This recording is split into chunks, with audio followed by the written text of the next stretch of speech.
Welcome to Infobot 19 channel. Today we are going to see one quick chicken dinner recipe. So it is going to take very less than 30 to 35 minutes time. So we are going to make a roti and chicken side dish combo, which is green chili chicken gravy and then roti. Very tasty. Surely you all need to give it a try. So to begin with, first we will start making this roti so that we can rest the dough for at least 10 to 15 minutes so that the roti will come more fluffy. It is one important step. So for this I have taken 3 cups of flour or atta. So this is going to give the quantity of around 7 to 8 rotis. So once you measure the flour, now we are going to add a required amount of salt and 1 tablespoon of oil. So oil, as usual, I am adding groundnut oil.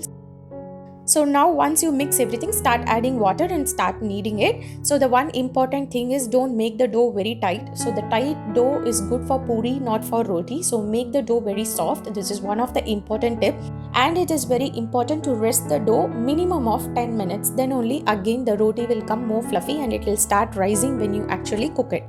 Just to apply some oil on top of it so that the top portion will not get dried, and cover it with wet cloth. So this wet cloth, if you cover it for minimum 5 to 10 minutes, your roti dough will be more softer. So when the roti is getting rested, so we'll start making for chicken. So for this chicken, the masala is only 2 items. One is garlic and one is green chili. So this green chili is going to be the hero ingredient in our recipe. So I'm going to take a chicken of around 300 to 350 grams. So for that quantity, I have taken around 5 to 6 green chili. So based upon your taste, you can increase or decrease the quantity. So I am going to use this ammikallu to make this masala.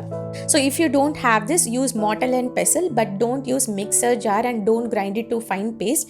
That flavor will not come nicely. You need to smash it well, then only the taste and the earthiness taste will come to the dish.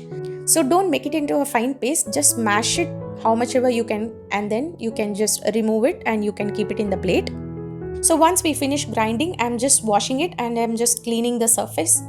Just clean the ammikallu and drain off all the water. I have placed next to the sink so it is easy for me for cleaning. Just remove all the excess water, and I have placed this in the anti-slip mat so that the stone will not get moved, and you can remove this mat, wash it off, and you can just place back again. So this is one of the benefit of using this anti-slip mat. Now let's go for chicken preparation. For this I have taken a pressure cooker. So this is going to be a quick cooking.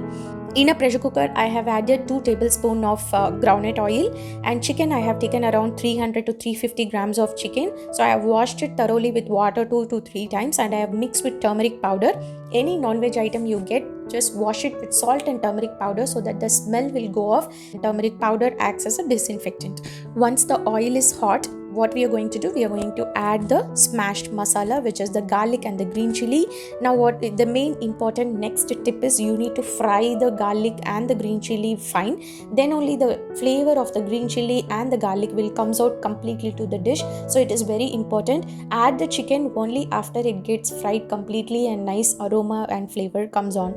So once it gets fried nicely, we are going to add the chicken pieces to it and then add required amount of salt to it and then give it a good mix. Just keep it at medium to high flame for about 3 to 4 minutes. The water from the chicken will start coming out. Now we are going to add little bit of extra water and we are going to cook this chicken. Don't add more water, otherwise later to evaporate it will take more time. So add little bit of water, just close the lid on a high flame, leave it for 3 to 4 whistles. So when the chicken is getting ready, I am going to knead this dough and keep it ready for frying this rotis. So when you're kneading it, use the flour to dust it so that it will not stick and it will come nicely. And one more important tip is don't knead it too thick. It is very important for the roti to rise. It has to be thin. So once you roll it to thin and you keep everything side, and now it's ready for frying. So parallelly our chicken also got ready. Now if you see, the chicken has cooked completely. I have kept it for 3 whistles on high flame. So now we will start making the gravy. So for this I have taken a pan. In a pan I have added 1 tablespoon of groundnut oil, and once the oil is hot, I have added 2 green chili for flavor. If you don't want, you can skip this step. Fry the chili nicely so that the chili will turns the color. Then only you go for adding onions, the finely chopped onion. Fry the onion on the high flame itself. To onion to get cooked faster, we are adding half a tablespoon of salt to it. So do everything on the high flame so that your cooking process will be faster. So once the onion gets fried nicely, add the cooked chicken along with the water. So that's the reason I told you don't add more water in the cooker, otherwise you need to cook it for longer time in this step. Now what I'm going to do, this is a twist which we are going to add and it's going to elevate your taste. I'm adding this garlic chili sauce, 1 tablespoon. So this garlic chili sauce is purely optional, but soy sauce, don't miss it. You need to add 1 tablespoon of soy sauce, because the soy sauce along with the chili and the garlic, it is going to give a super duper taste to your dish. And now let it get boiled. So side by side our roti is also getting ready.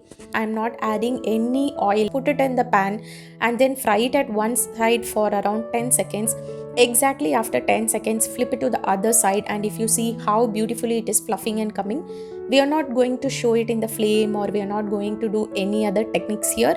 If you make the dough perfectly, it will rise and come, and that's give more softness. If you pack and take it for your lunch, then also it will be super soft, believe me. So our roti is also getting ready. And one of the important tip which I wanted to tell is, once you prepare this roti, if you're placing it in the airtight box, or if you're placing it in the tiffin box or hot pack, immediately don't close the lid. Just leave it for around 10 to 15 seconds so that the immediate heat will have to reduce. So immediate heat, if it reduces, then you can close the lid so that it will stay hot for longer time. And side by side, if you see, our chicken is also getting ready. So based upon the consistency, whatever you want, you can add or decrease or increase water. Now to make the gravy little bit thicker, 1 tablespoon of corn flour you can dissolve in water and you can add to this dish. So now it will start thickening. Everything do it at medium to high flame. So once you remove it from the cooker, this entire recipe of making this gravy is going to take only 10 minutes. That's all. So now how much ever the consistency you want, you can adjust at this stage. For us, this is the right consistency. If you want little bit to be thicker, you can keep it for some more time and you can leave it, but I'm going to take in this. Now our gravy is ready. It's a very quick recipe. In less than 35 minutes, everything is ready, and we are going to celebrate the chicken dinner today. Surely you all need to give it a try. If you like my video, subscribe to my YouTube channel and share with your friends and family. Be happy, stay positive, and spread the positivity to everybody. Thanks for watching.